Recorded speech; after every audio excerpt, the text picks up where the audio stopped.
नमस्कार दोस्तों, स्वागत है आपका स्टडी विद सुमन में। आज हम बात करेंगे मॉक टेस्ट में कौन सी ऐसी 7 गलतियां हैं जिसको हम ना करें।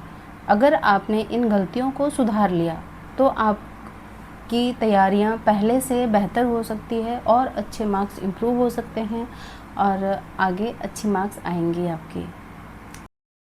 अगर आप रोज़ टेस्ट दे रहे हैं और आपके मार्क्स नहीं बढ़ रहे हैं तो हो सकता है कि आप भी ये 7 गलतियां कर रहे होंगे। मैं भी यही गलतियां करती थी। जब मैंने इन गलतियों को सुधारा तभी मेरे मार्क्स बढ़ने शुरू हुए हैं।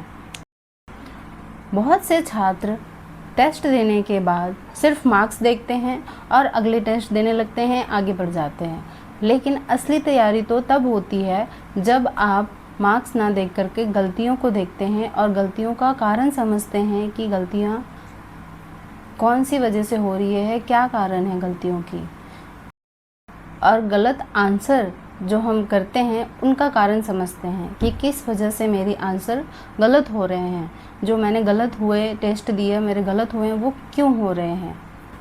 स्टूडेंट का सबसे पहला गलती सिर्फ स्कोर देखना।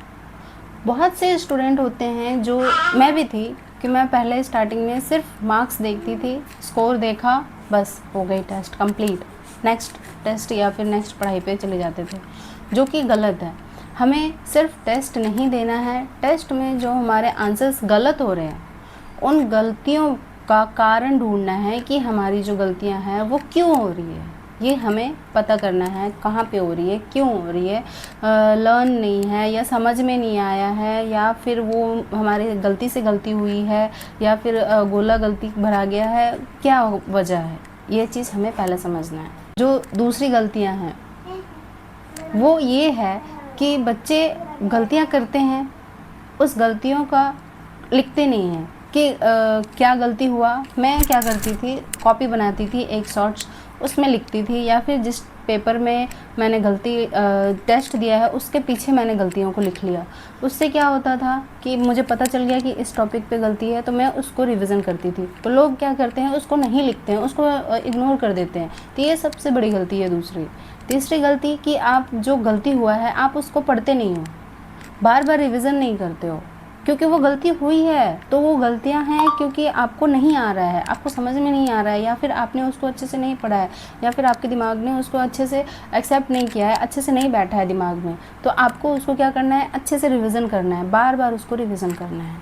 तो ये हम तीसरी गलतियाँ करते हैं कि हम उसको रिवीजन बिल्कुल भी नहीं करते हैं। गलती नंबर 4, चौथी गलती ये है कि बच्चे टाइम को ध्यान में नहीं देते हैं। चलो मैं बस पढ़े जा रही हूँ या फिर टेस्ट दिए जा रही हूँ, तो ऐसे नहीं होगा। हमें क्या करना है, हमें ध्यान देना है टाइम मैनेजमेंट पे। टाइम मैनेजमेंट हमारा एक्यूरेसी भी बढ़ाता है और स्पीड भी बढ़ाता है, क्योंकि हमें मैथ कैलकुलेशन के लिए और जब हम इंग्लिश के पैसेज सॉल्व करेंगे तो हमें स्पीड चाहिए होगी। तो स्पीड के लिए हमें टाइम मैनेजमेंट करना बहुत ज़रूरी है। अगर हम स्पीड कर लेंगे और एक्यूरेसी अच्छी हो जाती है, किससे, टाइम मैनेजमेंट से। पांचवी गलती जो कि सारे स्टूडेंट करते हैं, जो कमज़ोर सब्जेक्ट है, जैसे वीक सब्जेक्ट है, जैसे इंग्लिश सबसे वीक है, उसमें तो कुछ समझ में ही नहीं आ रहा, तो क्या करते हैं स्टूडेंट, छोड़ देते हैं। मैं उस सब्जेक्ट पे सबसे ज़्यादा समय देती थी क्योंकि मेरा वो वीक है, मुझे उसमें एटलीस्ट 20+ तो लाना है, 15 तो लाना है, 18 तो लाओ, तब तो और आगे जो बैलेंस करेंगे मार्क्स को। तो जो कमज़ोर सब्जेक्ट हैं उसको आप बिल्कुल भी छोड़ देते हैं, ये गलती ना करें। आप उनको थोड़ा सा टाइम दीजिए, वो अच्छे स्कोर आ जाते हैं उसमें। मैंने भी किया था, मैं उस पर ज़्यादा टाइम देती थी, तो आप भी दीजिए उस पर अच्छे स्कोर लाने के लिए, वो बहुत हेल्पफुल करेगा।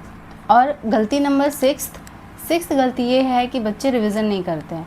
अब आप टेस्ट देने लग गए हो तो आपको लग रहा होगा कि अब क्या रिवीजन करना, नोट्स, तो नोट्स रिवीजन करना बहुत ज़रूरी है। आप नोट्स एक टाइम में नोट्स रिवीजन कीजिए और दूसरे टाइम पे टेस्ट दीजिए। इसी तरह से रिवीजन करते रहिए, रिवीजन करना मत छोड़िए। ये आपका मार्क्स इम्प्रूव करने में सबसे इम्पॉर्टेंट रोल निभाता है, तो प्लीज़ इसको स्किप मत कीजिए, रिवीजन करते रहिए नोट्स का। गलती नंबर 7 जो कि हर बच्चे को होता है, जब हम टेस्ट लगाते हैं तो हमारे मार्क्स जब कम आते हैं तो हम डीमोटिवेट हो जाते हैं, हार मान लेते हैं कि हमसे नहीं हो पाएगा। कम मार्क्स आता था मेरा, तो मेरे को भी ऐसे ही लगता था। तो आप डिमोटिवेट मत होइए। अगर कम मार्क्स आ रहे हैं तो आप इन गलतियों को ध्यान रखिएगा, तो आपके अच्छे मार्क्स ज़रूर आएंगे। आप बस लगातार कंटिन्यू बनाए रखिए, हार मत मानिए। अगर आपको गलतियाँ हुए हैं इस टेस्ट में, आपको ज़्यादा गलती हो गई, डिमोटिवेट हो गए, अरे मेरे से नहीं होगा, ऐसा नहीं है। आपको गलती हुआ तो आप उससे सीखिए कि हाँ ये वाला गलती हुआ है, मुझे ये वाला पढ़ना है और मुझे पढ़ने को मिलेगा और मेरे अच्छे मार्क्स इंप्रूव होंगे। जिसमें जितनी गलतियाँ निकलेगी आप उतना उसको पढ़िए, उतना ज़्यादा पढ़िए। और तो ये सबसे इम्पॉर्टेंट बात थी। आप ध्यान रखिएगा इन सभी बातों को। अगर आपको वीडियो पसंद आती है तो लाइक कीजिएगा और हमारे चैनल को सब्सक्राइब ज़रूर कीजिएगा। मिलते हैं अगले वीडियो में। और अगला वीडियो हमारा रहेगा कि 30 डेज़ में स्टडी प्लान कैसे करें, स्टडी चैलेंज।